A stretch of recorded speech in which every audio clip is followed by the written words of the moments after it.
Hello everyone, welcome back to the CATHAY PACIFIC Updates YouTube channel here with me, Roberto Monico Ignacio, and my friend from Toronto, Canada, Austin Rafael Hui.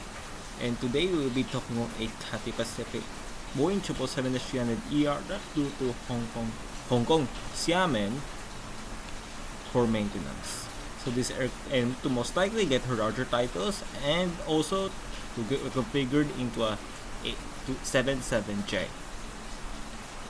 So this aircraft is registered as Kilo Papa Quebec, and she took her flight number 63822. The gate is vertical distance 496 kilometers. Also flight time 57 minutes and track 72 degrees.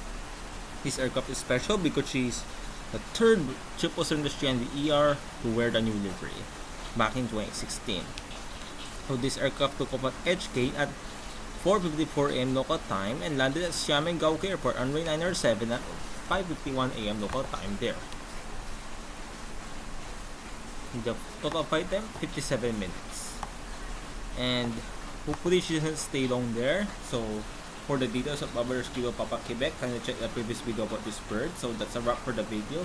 Thank you guys for watching. Hope you see you guys in the next update, and don't forget to hit the subscribe button down below and the bell icon next to it.